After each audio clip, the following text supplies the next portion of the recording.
Welcome people of the World Wide Web. So it is Cypher Sigma and it is movie review time on this Saturday. So as you already know, this is the movie review for Sony's last Spider-Man universe movie, Kraven the Hunter. Yes, this is a 2 hour and 7 minute movie, including the trailers. There is nothing mid or post scene credits, obviously because the universe is kind of wrapping up with this movie. They felt they need to add it in, which kind of makes sense. Why waste money on it? Anybody who hasn't seen the trailer, basically this is the story of Sergei Kravenov, who becomes Kraven Hunter. It details his story from a young child or a teenage, so to speak, his connection with his dad and his brother, and then him becoming Kraven the Hunter in later life, and then kind of how he interacts with the evil people that he has taken on. The lead is played by Aaron Taylor Johnson. Obviously, we have Russell Crowe. We have Fred Benhinger as Dimitri. Obviously, off his obviously 2 films. He was previously in Gladiator 2. We have Russell Crowe as Nikolai Kravenov, obviously the dad of the 2 boys. You have Amanda DeBoz as Calypso, Eliza Alexandri Navida as Alexei Savensky, if I pronounce that right. Obviously, he is the Rhino, as we know if you comic fans are there. You also have Christopher Alba as the Foreigner, and that is kind of the main cast. There are a few little people here, there, and everywhere. I did enjoy this movie. We shall put the spoiler warning up, and I shall get into things. So the movie starts with a prison transport. This prison transport is going to somewhere cold. The bus stops, the people get off to go to the toilet before getting back on the bus, and this is where we first meet Kraven, or the Sergei Kravenov character. He is kind of in disguise. He is taken into the prison. In this, you find out that he realizes he doesn't want to be there a few days. Very quickly, he comes across this boss of obviously like prisons seen in the fictional world. He ends up taking out the boss, taking out all the guards, or the guards of this boss, taking 1 or 2 guards out, and then basically escaping the complex. He escaped the complex by using his superhuman power. He moves quite like an animal. He is quite fast, quite strong. He manages to jump up the internals of the prison, rip the roof off, and then basically escapes, gets away on a plane. And he then flies off to wherever we don't know at this time. The prison guards obviously hunt him down, find a frozen body where they stopped and realised that obviously Kraven at the pit stop, he had taken over the guise of this person, so they don't know who had done it. It's this Hunter character. Then the kind of story rewinds back to Sergei and his brother Dimitri as kids. Their mum passing, and you finding that basically their dad is a big gangster and he likes going hunting, and he's very much the man's man of you don't show weakness. His kids aren't necessarily like that, but Dimitri, the older one, kind of looks out for his younger brother. Sergei looks after Dimitri being the younger one, Sergei being the older one. Apologies about that. He takes, because their mum has died, he takes them out of school and takes them to where we see some sort of Africa, and then they go hunting this legendary lion.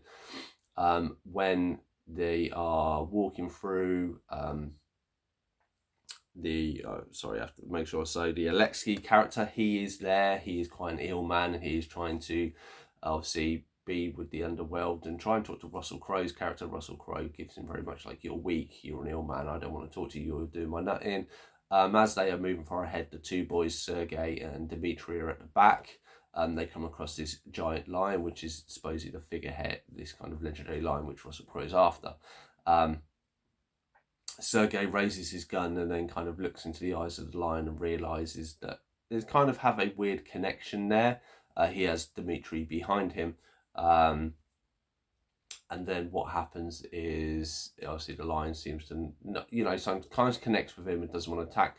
Obviously, Russell Crowe sees this, starts shooting at him. The lion then attacks Sergei, dragging him off. While this is happening, you have the young character Calypso. She's with her mum in another part of Africa, and she gives her this little vial, and it basically can help if someone was injured. And she says, due to these cards, you will come across a person when you'll need this.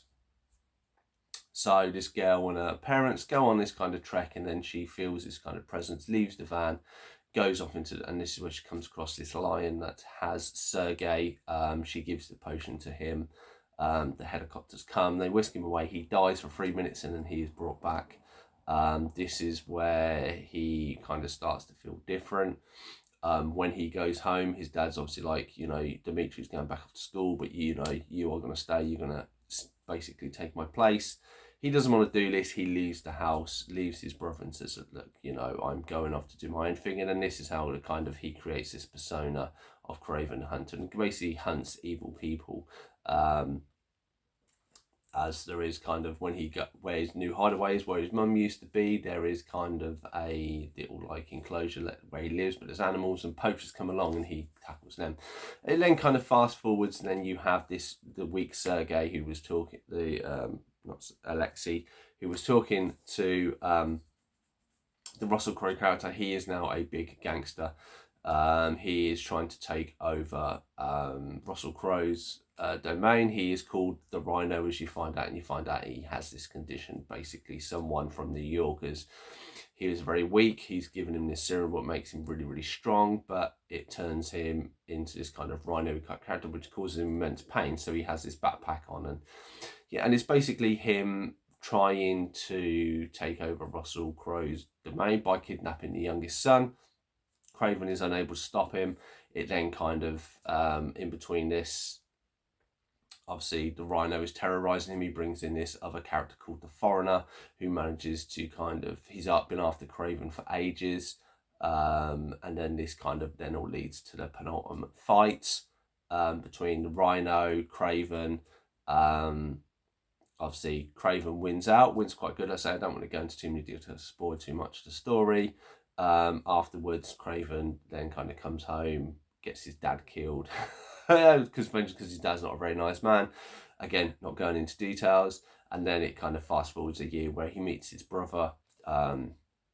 They have dinner, and then he realizes that his brother, throughout all of it, you can tell he's very good at impersonating stuff. And then he's also been to somebody in New York, and basically he's now the chameleon and can change his form, and he's taken over his dad's position. Kind of leads off to, there's a conflict between the brothers, and that's where the story kind of ends. What did I think of it? I actually thoroughly enjoyed this. I know a lot of people have hated on this. I thought this was a refreshing take from the Kraven character. It was, you know, having his brother, obviously his brother being the chameleon, having a Foreigner, having a Rhino, having all these characters in. I thought they were very clever.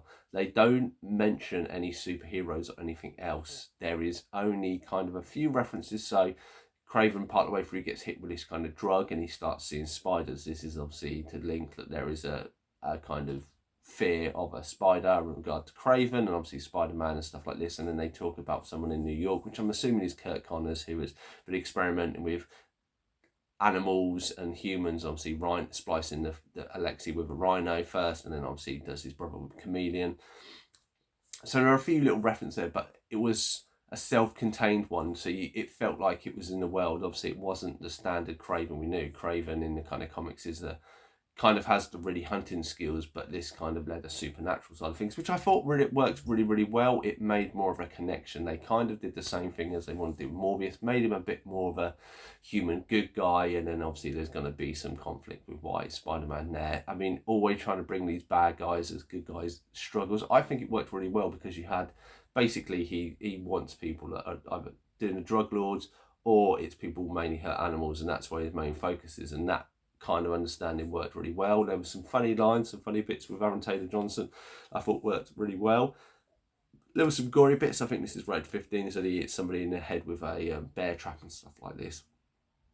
You know, there were quite some violence, but overall I thought it was a really good movie. I mean, I will rate this 7 out of 10. I mean, I thoroughly enjoyed this movie. I mean, it to be honest, it finished and I wanted more. I wanted to see the chameleon. I wanted to see, you know, more of this world and maybe more villains and stuff like this. I don't think you needed to have Spider-Man in here. I think reference enough, then maybe them to cross paths at a later date.